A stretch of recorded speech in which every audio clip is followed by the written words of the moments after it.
Chapter 2. Shadow didn't need to be in school. He knew this stuff like the back of his hand. The only reason he was attending was because it helped kill boredom in between waiting for missions from GUN or getting into fights. It was a strange concept, but what else was he to do?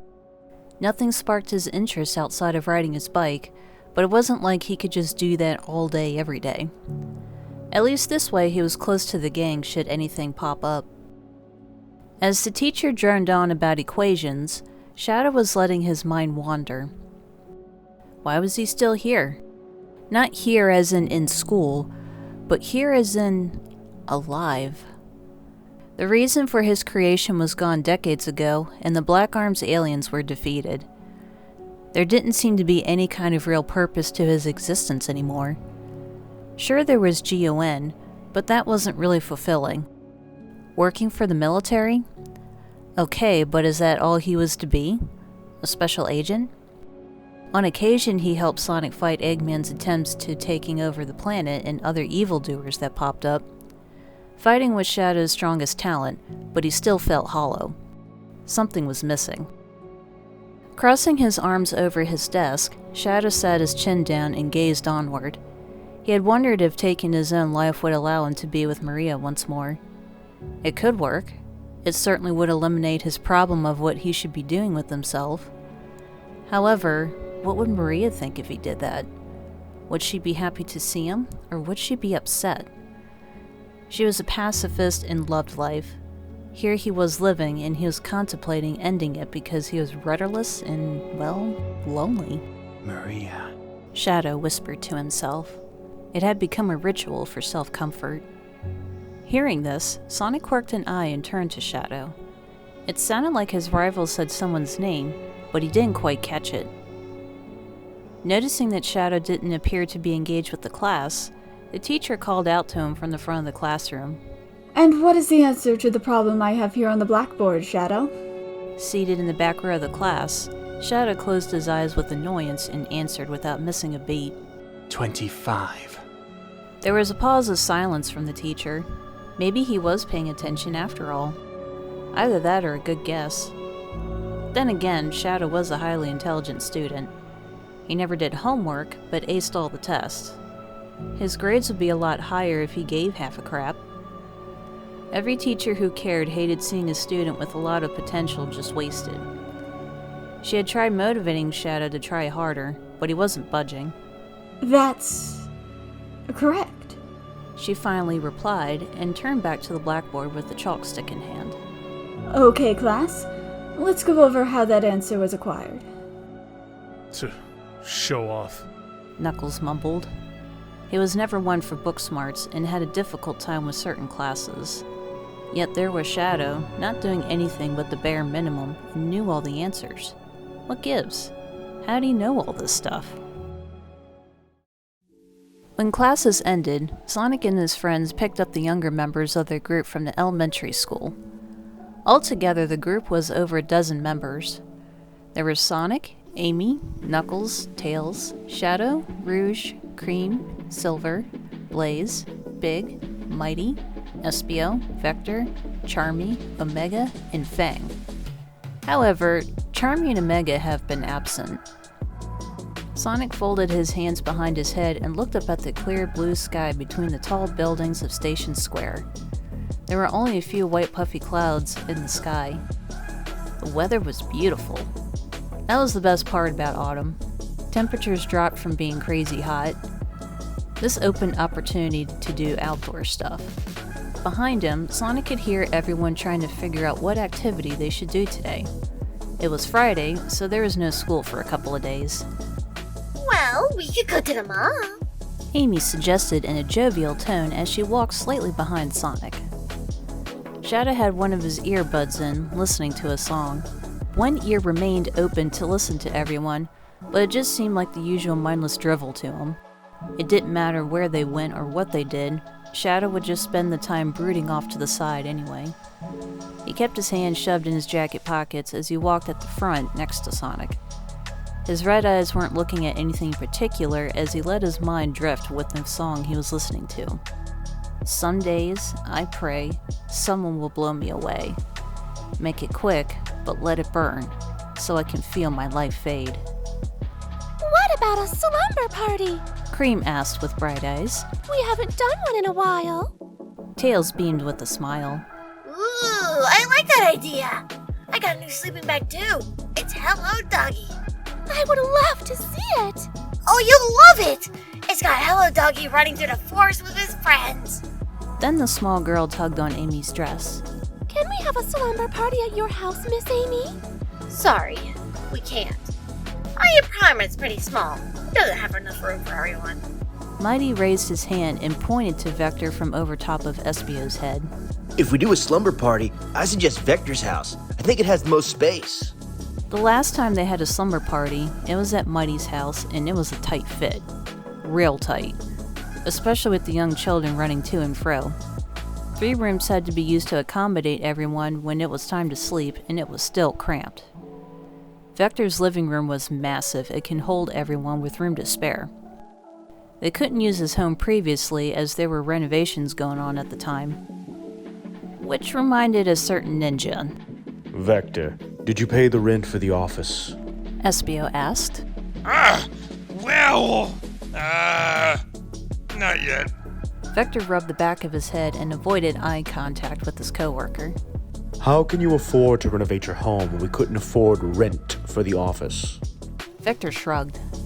Well, I had to renovate. You saw that busted pipe did to the first floor? It was kind of important to take care of that. Espio narrowed his eyes. I know for a fact that renovation was more than just water damage repairs. Did you take full advantage of the insurance company? Vector smiled and puffed his chest with pride. When you're a skilled businessman, you know how to work the system in your favor. If you're such a good businessman, then why don't you work on getting more business for the detective agency? A smile dropped from Vector's face. You really know how to take the wind out of a guy's sails, Espio. Mighty snickered. He wasn't part of the detective business, but still, the Chaotix remained the group he felt the closest with. Let's not fight, guys. The important thing is Vector's home isn't wrecked. Feeling excited once more, a smile returned to Vector's face. I can't wait to show you guys! It looks so nice now. Got a new TV, right? Yep, sure did. Bigger one, too. Nice. Looking forward to seeing it. Like Vector, Rouge was a little older than the majority of the gang, so she didn't attend classes. Most of her time was dedicated to doing missions for GON or running her club. Walking next to Shadow, she wrapped her hand around his bicep with a smile. So, how did your day go? Shadow frowned and shifted his eyes away from her, raising his arm to remove the woman's hand from him. Why was everyone so intent on touching him? He wasn't answering her question, so Rouge tried another approach. Have you heard from Omega? No, I haven't. It was a relief he was finally speaking, but Rouge wasn't liking the answer. I wonder why he hasn't contacted either one of us. Shadow shrugged a shoulder. Who knows? You guys didn't have a fight, did you? No, nothing like that. Hey, Cream! How's your mom? Vector asked the small girl. Blissfully unaware of what the detective was up to, Cream donned a polite smile and answered his question. She's just fine, Mr. Vector. Thank you for asking. Vector? Espio shouted. He knew exactly what his coworker was trying to do. Behave yourself. What? I wasn't doing anything bad. Vector feigned innocence. Leave the kid alone, Vector. Mighty jumped in to back up Espio on this one. It was one thing to feel attraction towards Vanilla, but he didn't feel it was right to try and use Cream. I want to hit the beach before it gets too cold. Silver said. It had been a long time since he got to go to Emerald Coast.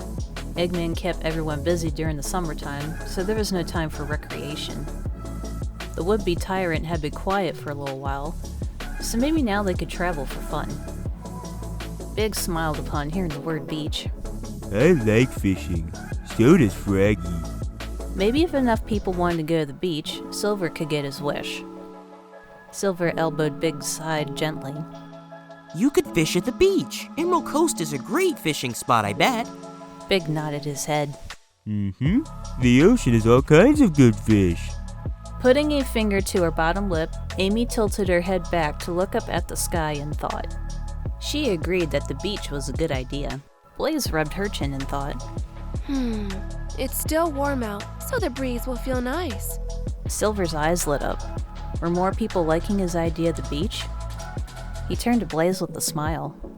You want to go to the beach too, Blaze? The blue-haired leader of the gang elbowed his black-haired rival. How about you, Shads?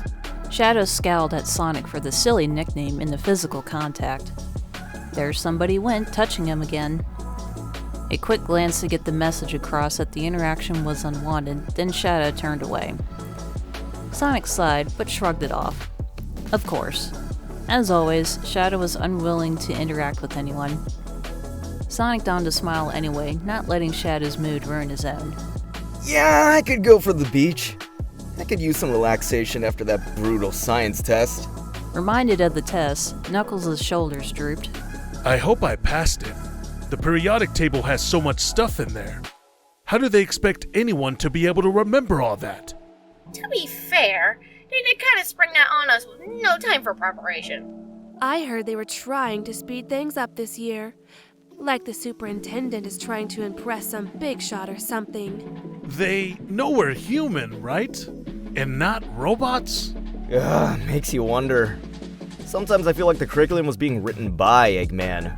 Amy crinkled her nose. Ew! Can you imagine if he was the principal? Got a failing grade on a test?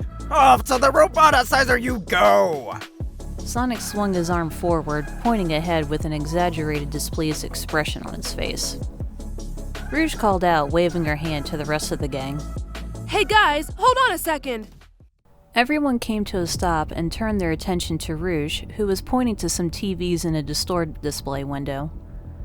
On the screen was a red-haired newscaster with a smaller image of Dr. Eggman in the top left corner. The name Scarlet Garcia displayed at the bottom. What do you suppose Eggy's up to now? Sonic folded his hands behind his head as he shrugged his shoulders. Nothing good as always. Same crud, different day.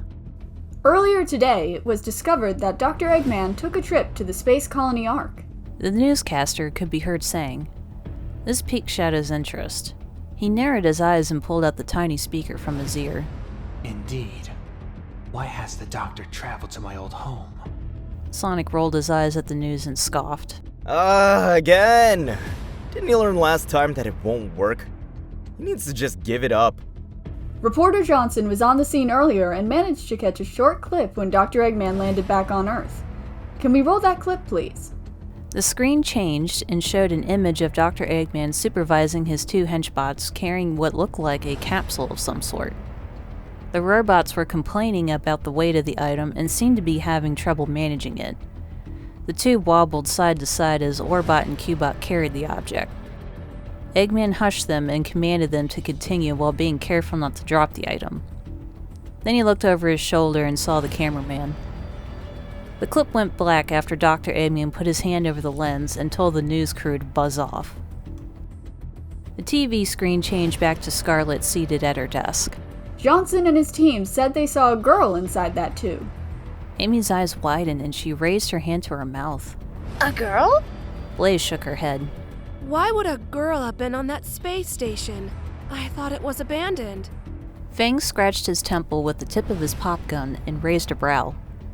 None of this was making any sense. He knew little about the story with the old space station beyond what was on the news, but that was 2 years ago and he only half paid attention to it.